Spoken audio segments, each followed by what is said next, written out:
Hello, everyone. Welcome to the WookieCast. Today, I'm sitting down with Heather Antos, an editor on several miniseries and series for Star Wars comics. So, thank you so much for sitting down with us today. Yeah, thanks for having me. I wanted to ask you a little bit about how you first got into Star Wars. What are some of your earliest Star Wars memories? Oh gosh. My favorite early Star Wars memory and the one I love to remind my parents of, much to their chagrin, is so I was the right age when the prequels came out. I was, like 8 years old when they announced Phantom Menace. I had seen the original trilogy and was like super into it, like Princess Leia, badass, all that stuff. Being the only girl in a slew of boys, I was allowed to play Princess Leia in the playground, right? But when Phantom Menace came out and we have Jake Lloyd Anakin, who's roughly around the same age, I was super, super stoked for it. And I come from a small enough town that we got to go see all the prequels as field trips, as end of the school year, like field trips, which was really, really fun. Um, and I remember like when they announced like Lucasfilm in all their glory did their oversaturation of merch, and there what was this line of books. I can't remember exactly what it was called, but it was like the journals of these characters. And it was like the perspective of the film just solely written as journal entries from like Padme, from Obi-Wan, from Anakin. And I read Anakin's like up into that movie. Like I read that book so many times. I was so into it. So I went and saw this movie. And I loved it so much that I hid in the theater so that I could sit and rewatch it. And I rewatched it like I think like three times that day before, panic ensues from my parents trying to figure out where I'm at. And I got in so much trouble. I don't think my parents have ever been angrier at me in my life. And so, fast forward several years and I'm working on Star Wars officially. It's a great I told you so moment for my parents. It was all building to this. When did you start officially working on Star Wars titles at Marvel? Yeah, so I officially started working in 2015 with the inaugural launch, Star Wars #1, Darth Vader, Princess Leia, all of that fun stuff. I was actually hired specifically by Marvel for Star Wars. I've been a huge fan of comics my entire life and had been self-publishing and making my own stuff, but you know, my I like gosh, my Star Wars fandom is just like it's a sickness. My entire guest room is all Star Wars. Before Marvel, I was in a 6 year long tabletop RPG campaign that was all Star Wars where we redid our own it started like the day of Order 66 and we just kind of like did our own thing to take down the Empire. And I made every single one of the characters canon in some capacity in the Star Wars comics. We're all in there. Do you So, remember the names of any of those characters? Just be uh, curious. yeah. I think it is, so I think it's the first Star Wars annual that came out in 2015. Or it could be a different one. I can't remember, but there's a character named Eneb in there, and he's like a traitor spy, And Ebre. yes. And so he was one of the characters in the campaign. They're also I think it was in the Kanan comics, maybe. That or Darth Vader. It was Darth Vader. It was in the Darth Vader comics, the 2017 Charles Soule ones, I believe. Where they're in the library. He has that battle with Jocasta Nu and her kyber crystal gun. And he gets this list of force sensitive children that are out there. And some of the names on that list are other characters that were, I think Aletia Tavera is in there, and Anea is in there as well. And those are all like I was always trying to find ways to like work in my buddies in some way, shape, or form. It's cool trivia as well, just Yeah. to see where these characters came from, because the names in Star Wars are always Yeah. interesting. They're always fun to try and come up with. Yeah. And then you have regular names like Cal, which is fine. Yeah, yeah, and then it's really interesting. Um, Yeah. You were also working around the time that Afra got created. Were Yes. you involved in her creation at all? All credit I give, I call myself Afra's biggest hype man. As I like to say, I was definitely out on the front lines pushing her from day one. But I all credit to her is Kieran Gillen, Salvador LaRocca, who originated her. I believe her first appearance with Darth Vader #3 in 2015. And it's really funny when we came up with her. The idea was like someone's got to do Darth Vader's dirty work because the Emperor's kind of keeping a watch on him. And also, I don't know if y'all know, Darth Vader doesn't talk a lot. He's very stoic and quiet and broody and keeps to himself, which doesn't make for a lot of like fun Comic moments. dialogue, yeah. Yeah.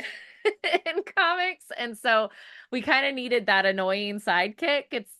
That's almost like straight man comedy, duos. And so, Kieran was like, well, what if we had like an evil Indiana Jones, and there's a lot, if you're an Indiana Jones fan, there's so many nods to Indiana Jones, and Afra's The lost storyline. temples and finding artifacts and all that. The It's I very love you on the eyelids, like to the professor, like down to everything. Yeah.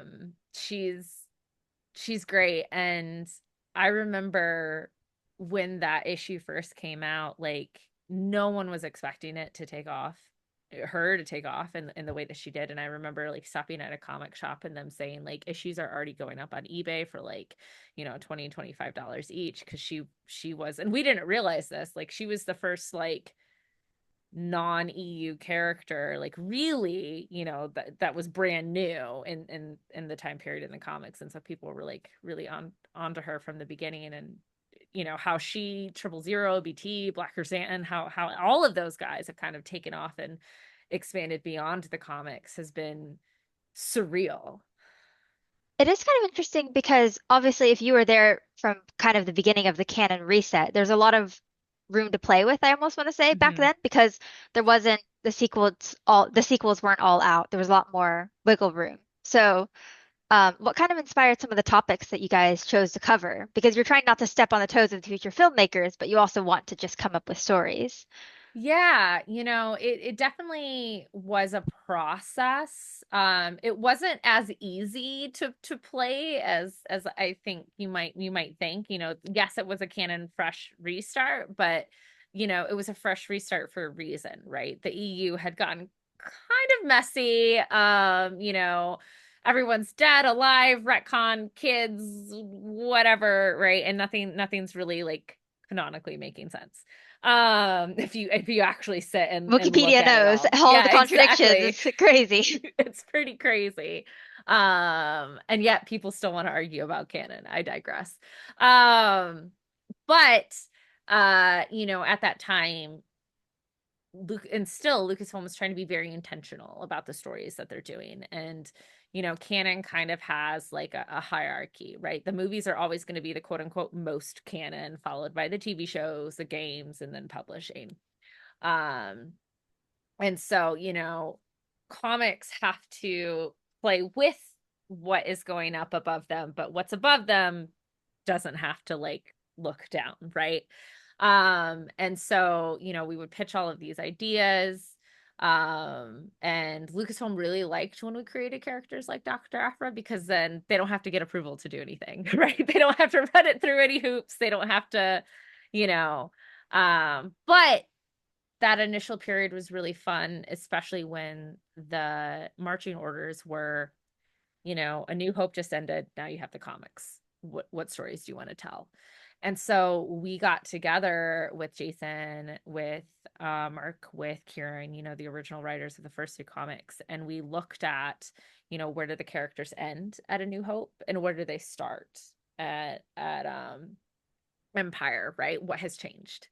Well, for instance, Han Solo at the end of A New Hope is like, cool, I got my money, I got my reward. I'm kind of out. I want nothing to do with your Rebel Alliance, like, yeah, I came back because I'm a good guy, but like who's expecting him to stick around, right? Right. No, no one. And then Empire starts and he's a general. the So Rebel how'd Alliance. that happen? That's Right. a huge that's like a pretty high rank. That's like the highest rank that you can basically get. So what happened there, right?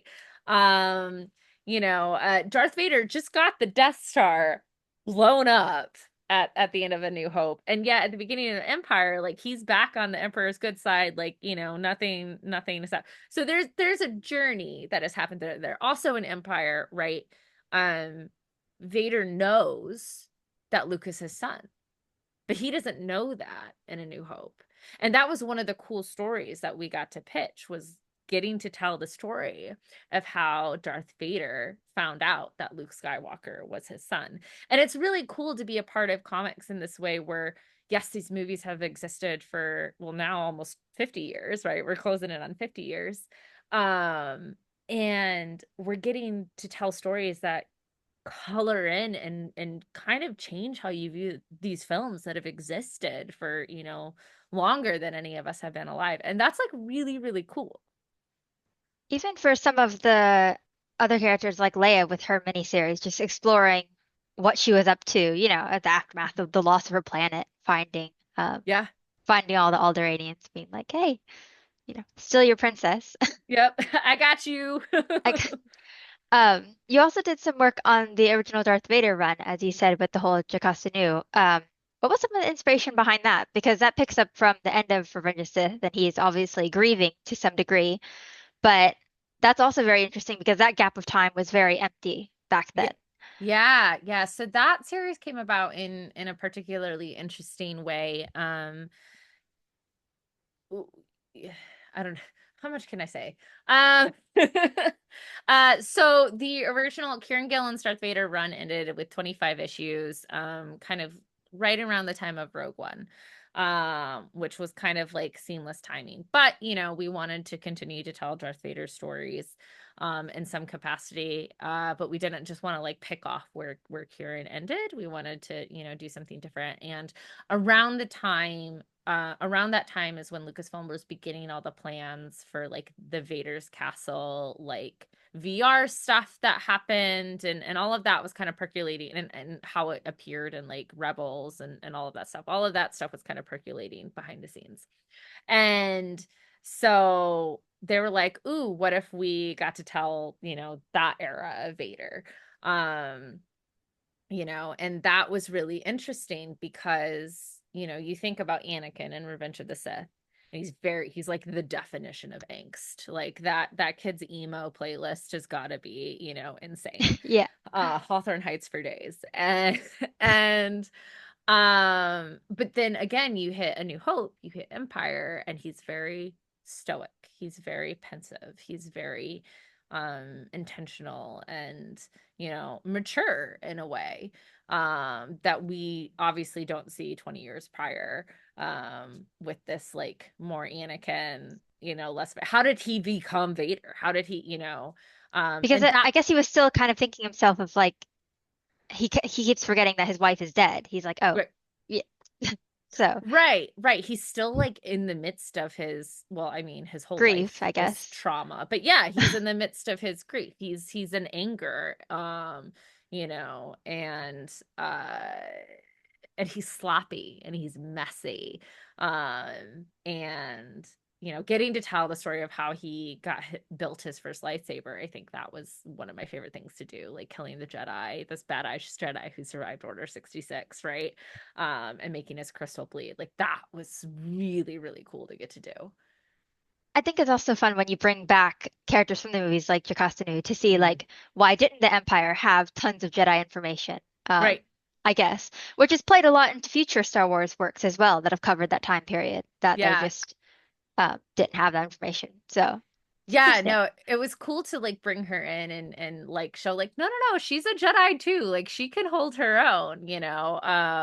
If they just had lists of Jedi children to hunt after, that would have Yeah. changed a lot of the That would have changed the Inquisitorious method. game. Yep. Yeah, Yeah, exactly. And so that was a really cool element to get to, yeah, dive into and all of these things. Because you're right. Like had the Empire just like, oh, here's the list. Let's just go through, right? Um, it would be a very different universe as we know it. Marvel's also covered a lot of other aspects of Anakin's kind of like timeline. That miniseries Obi-Wan and Anakin, where he's kind of like Yes. he almost leaves the Jedi Order. Mhm. All of those little Yeah, spin-offs. that was a particularly fun one. It was originally supposed to be an ongoing series. Really, that would have Or been amazing. or at least a 12 issue series, I think is how it was originally pitched. But it was originally supposed to be longer than a mini series. And at that time, because Lucasfilm was still figuring out like feature films and TV shows and like all of these things, I think the idea of having, they were already struggling with Vader and Star Wars being ongoing, and all the canon and continuity that would have to go in Yeah. that like now we're having another comic book eat up a time period. So it had to be truncated. But that is one of my favorite series that we got to do because um Charles Soule does such a good job with writing Palpatine. Him writing Palpatine is like my favorite thing that he does, and showing Palpatine start to put his claws in, like how early that happened with Anakin. He was only a Um, teenager, barely. So, Barely, yeah. exactly. Yeah. And because when we see him in Attack of the Clones and Revenge of the Sith, like you can already tell like there's something going on there. Um and yeah, seeing him like focus in on him and start to be like, I don't know about these Jedi, my guy. Like, I don't know. But also like how Obi-Wan almost is that father figure to him, guiding him, and it's like, if this is what you choose, okay, I support you. And you really see their brotherhood start to develop um as well. Because again, at the end of Phantom Menace, Obi-Wan's like, this kid, I don't wanna, I guess I'll watch him since. I think it makes it all the more sad when you see that he was willing to sacrifice so much for Anakin, that he Mhm. actually does love him, I guess, in a way. Versus Yeah, in the film, I guess the dialogue doesn't always showcase that to its fullest extent. yeah. So, um, but one thing I love about the miniseries is that you get a closer look at some of those characters. The ongoings are amazing as well, but I can definitely see how it'd be a struggle to have so many ongoing comics. Um, Wookieepedia certainly has a lot of fun updating those immediately every week. Um, some of the other series that you worked on for ongoing, though, was the Poe Dameron series. So, what was working like that like? Because the sequel trilogy was kind of still wrapping up at that point. So, Yeah. Yeah, getting to work on a story while the films are still being developed and while they're yeah, still trying to figure out this character definitely was a challenge in and of itself. But kind of like working on A New Hope and or the comics that took place in between A New Hope and Empire, we knew the gap, right? We knew there's like roughly, this much time in between Force Awakens and Last Jedi. And we know that, Poe is off doing this thing, right? Um, and so we kind of like had freedom in that regard, so long as we didn't cross any other lines. And so, but I really liked it. For me, I've always really loved the old X-Wing novels and like the old Rogue Squadron graphic novels. And I really wanted to recreate those Rebel Alliance like kind of stories of like, we have our mission. This is our chips almost, right? We have our mission. We're out uh solving problems across the galaxy where people need us. That was a fun one though, because I remember Charles, again, working with Charles Soules on that series. we it was either like the first arc or the second arc. He ended up pitching almost exactly like an episode that was coming out of Rebels later that year. oh, And so it was like a huge like, and no one knew, like it was completely yeah. accidental, like what he came up with. And so Lucasfilm was like, no, you can't do this, it's too similar to something else we're doing. And then the next pitch he did was like another episode of Rebels. And so we're like, what water are you drinking? Because you're just like two in it. So Charles Soule gets Star Wars to like an immense He's done a degree. lot at this point, like with the He High Republic has. and everything. Um, He has. Yeah, yeah, yeah. So but Poe is a lot of fun. There's actually I have a droid named after me in the Poe Dameron comics, R2HA. She's a little pink astromech who ends up sacrificing herself for the rebellion. So, Sweet. As you mentioned, though, with the old Legends content still being there, it's always interesting when something gets recanonized. Is there ever an effort to be like, oh, I was really fond of that as a kid. I'm gonna just stick this in here? literally from day one at Marvel, I was like Thrawn, Thrawn, Thrawn, Thrawn, Thrawn. I'm a big Thrawn fan, and like every day I'm like Pablo, Thrawn, Matt, can I do Thrawn? Leland, can I do Thrawn? And it was like, no, we can't, no, we can't, no, we can't. And then one day it was like, maybe. And I was like, tell me more. What is happening? Obviously, we know what happens. He shows up in Rebels. Um, but you know, the people at Marvel who make the who greenlight projects, say yes or no to things, are not as high Star Wars fans as the rest of us. And I'm like, Thrawn, we need to do, they said we can do Thrawn. Can we do Thrawn? Like, please let me do a Thrawn book. And our head of sales there, I remember being like, who? And I'm like, who's this guy? And I'm like, you don't understand. It would sell. It probably would. Well, that's the thing. I was like, Because it's about that too. I mean, to a you degree. don't understand Star Wars fans and this character. Like, if we do a comic with this character, like, this is going to be the most talked about comic. This is going to bring in people who don't read comics. This is going to, the oldie Star Wars fans, it's going to be a thing. It's going to be eventized. Like, you just don't understand. And he's like, the blue guy? And I'm like, yes, the blue guy. Anyways, so I'm like told no. And then the Timothy Zahn re-releases come out where he does the revamps of them, recanonizes them. And those shockingly do very well. Who could have foreseen? And so then my sales guy comes back to me and goes, "Hey, do you want to do a Thrawn comp?" The adaptation, right? Yeah, and that's where we got that adaptation. And I remember when we announced and revealed it, it was like the most talked about thing at San Diego Comic-Con that year. And I'm just like in my desk being like, I told you. But the other thing I was pushing from day one, and it still hasn't happened yet, that we keep getting teases. Um, Biggest Old Republic fan, played those video games to death. Give me a Darth Revan comic. Let me just do, let me just do those stories. Let me tell those stories in any way, shape, or form. Hasn't happened yet. Maybe one day.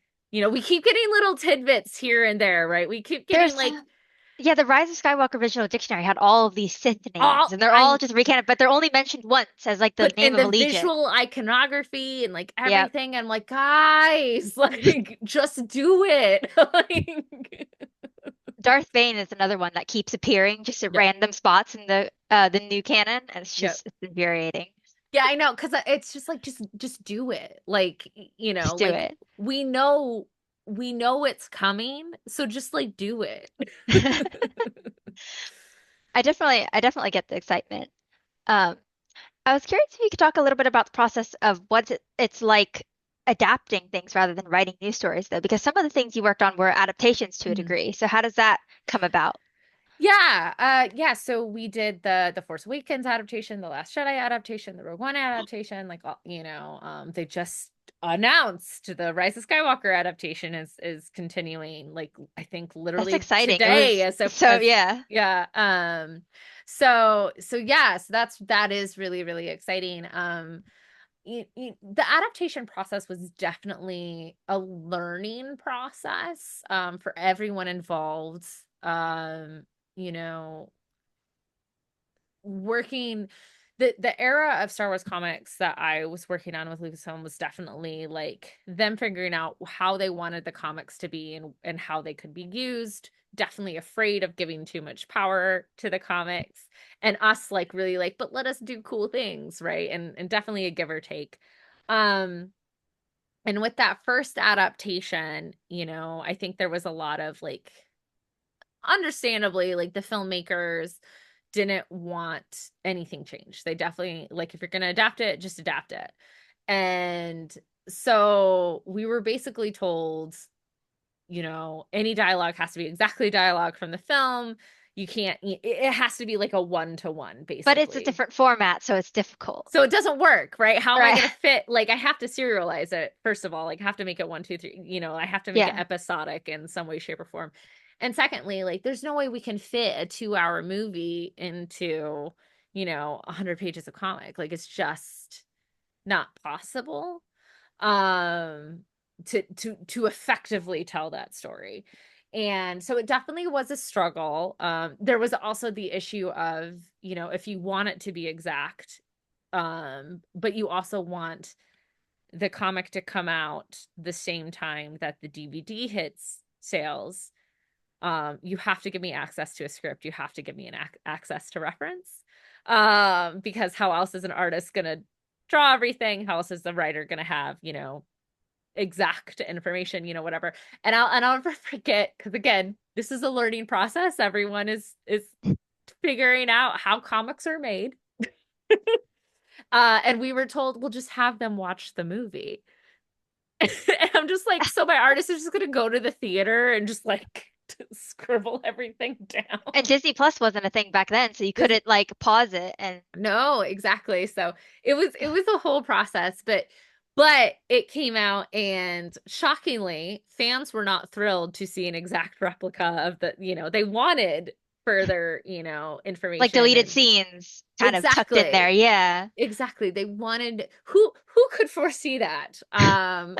But yes, they wanted like deleted scenes. They wanted, scenes from a different character's perspective. They wanted to know, like, while Ray is off doing this, what is Poe and Finn doing?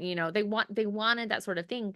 And so when we got to do, I think the Rogue One adaptation was the next one we did, we were allowed to, do those deleted scenes. And then, even further on, when I did the Last Jedi adaptation, we were allowed to completely like tell like Luke's side of the story basically in that one. And when Gary Whitta pitched that to me, I was like, there's no way that they are going to let us tell Luke's story. There's no way. There's no way they're going to let us tell this comic from his perspective. And then they did. And it was great. That's really interesting. And as you mentioned about the writers, the process for getting writers must be really interesting because it's like people that Marvel's worked with before, but some of them were also new. So how'd Mhm. that come about? You just reach out to people, probably most of them are Star Wars fans, I would assume. Yeah, a lot of it was the thing is, making a Star Wars comic is very different than just making a regular Marvel comic, right? Everything has to go through Lucasfilm. At the end of the day, they have final say. So, you have to keep ego and pride in check, basically. Like Joe Schmo isn't going to be telling Lucasfilm, my idea is better than your notes. It's just, it doesn't matter. It doesn't matter if your idea is better than their notes. That, like at the end Right. of the day, their word is law. And so, we have I have a very like no asshole policy and with who I Right. work with in the comics. And then obviously having a passion and aptitude for Star Wars is, helps. Everyone who works on Star Wars comics, I can attest, loves Star Wars. Um, and and then it just like personal relationships and trust of the people that I've worked with before, like who can do it, who can do the job, who's the right person to tell this story, who Cullen Bunn is really good at gritty horror stuff, let's have him do Darth Maul, right? Like stuff like that.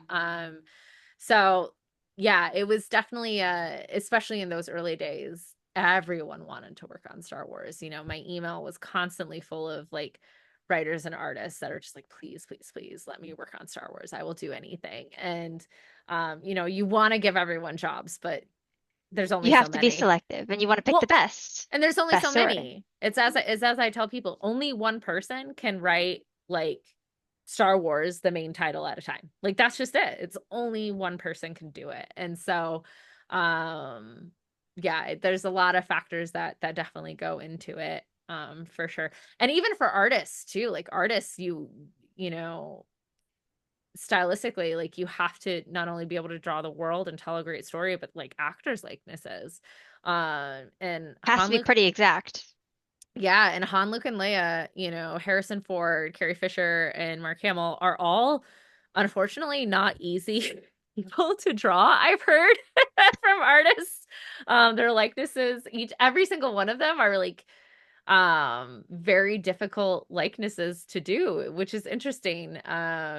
But it's important, it has to look like the character. Something Wikipedia always runs into with the art is there's always a bit of the text bubble just at the edge of a character's face. We're like, oh no, Yeah. should have put it there. And Yeah. there's a text bubble, Yeah. just the way it turns out sometimes. So after Marvel, you moved to IDW Publishing. You worked on the first High Republic Adventures arc. Yes. How was that? Because that was a whole multimedia project with books and comics and everything coming out at the same time. Yeah, so what's funny about that is when I was at Marvel was when those original High Republic conversations were beginning to start.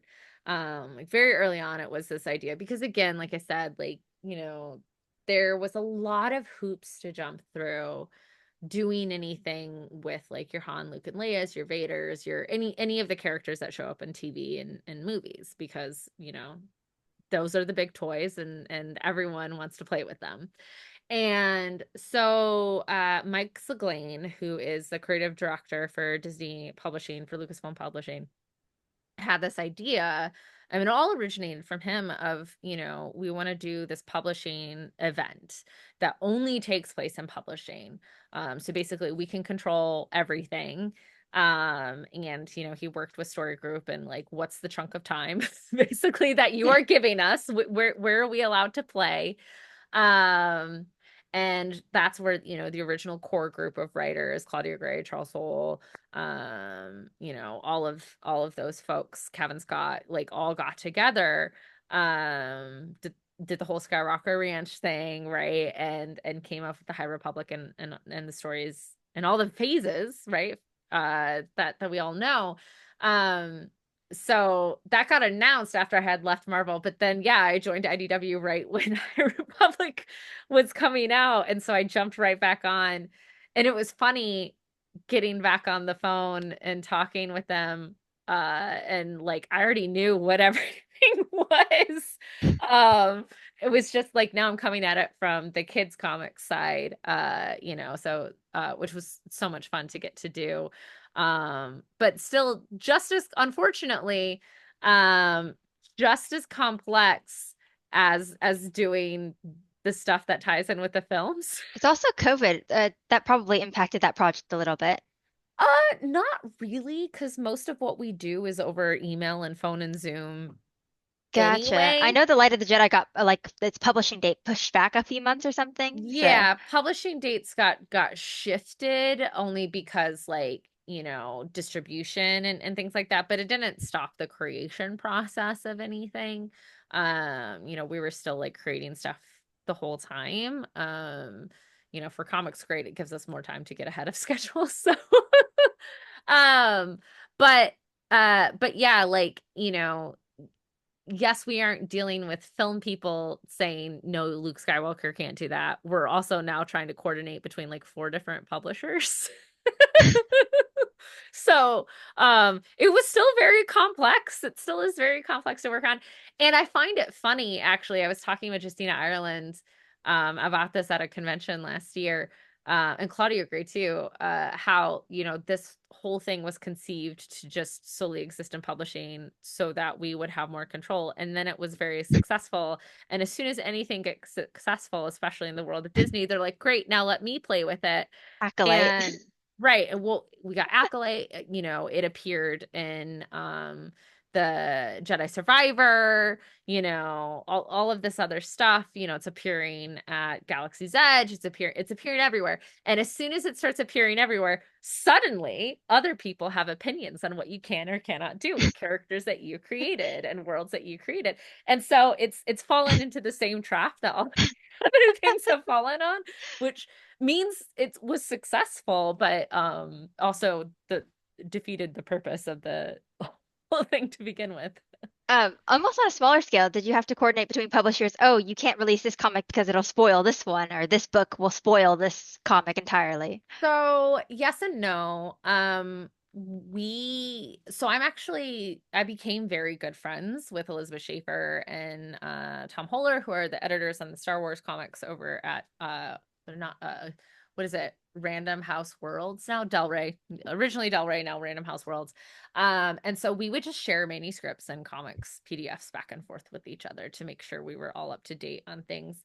So I read so many of the Star Wars novels in Word doc format. Um, which if you think like 400 pages of a novel and a book is a lot, like reading it in like single-spaced Word doc is a lot. Um, but like that's what we ended up doing. We had the Captain Phasma comic that Kelly Thompson wrote, that coordinated with the Captain Phasma book that Delilah Dawson wrote, and that was definitely a back and forth thing where we were just coordinating with each other, as well as with the help of Story Group as well. But yeah, behind the scenes, because so many hands are touching Star Wars, like all the different partners really try to collaborate and help each other out as much as possible. And that happens with all other brands and licensing sort of stuff as well. Like we're all working on the same thing and trying to make it cool and awesome. So let's just like help each other out. I guess that's the thing with if you're doing something like Phasma that ties directly to a novel, you have to be a little bit more careful versus if you're doing something like the Mace Windu miniseries. Yeah. It's like, well, they could have been doing anything during the Clone Wars, I guess. Yeah, no, for sure. And there are definitely characters that Lucasfilm has higher eyes on and higher priorities on than others, like something like Mace Windu, where we aren't sure if we'll ever necessarily do more with him, in action or anything. It's a lot less, I would say they're a lot less of a sticklers on it, whereas Captain Phasma at that time, they were still doing stuff with her. Um, and although I will say, when we were doing that mini series, they were such pains in the asses of you can't show her face, you can't show her face, we don't know what she looks like, you can't show her face, you can't be the ones to show her face. And then we see her face in The Last Jedi, and it's just Gwendolyn Christie.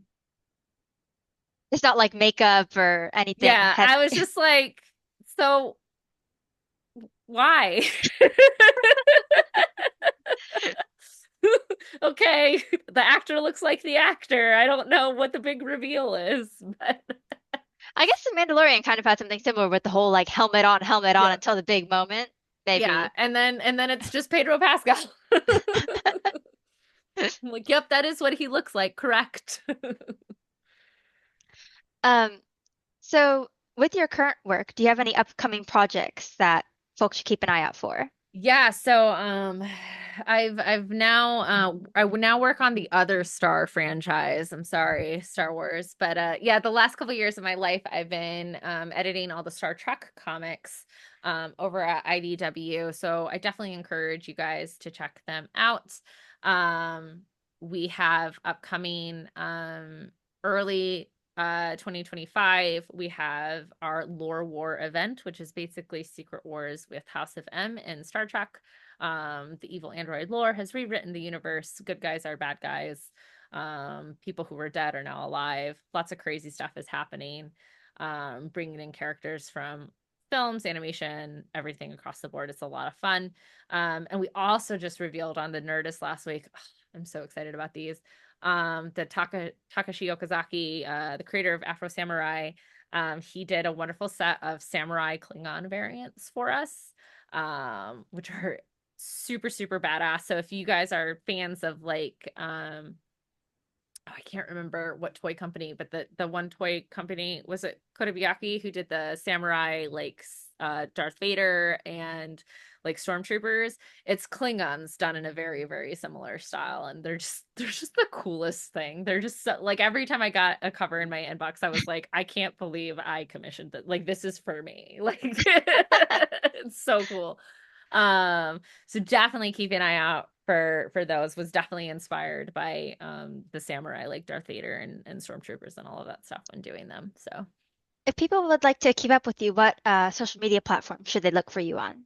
Yeah, so I just migrated from Twitter over to Blue Sky, but I am on all the social media platforms at Heather Antos. Just type in my name. It's me. I'm the only one. I talk about Star Wars and penguins a lot. My dogs. My dogs named Chelly and Annie after Dr. Aphra and Darth Vader. So you'll see them.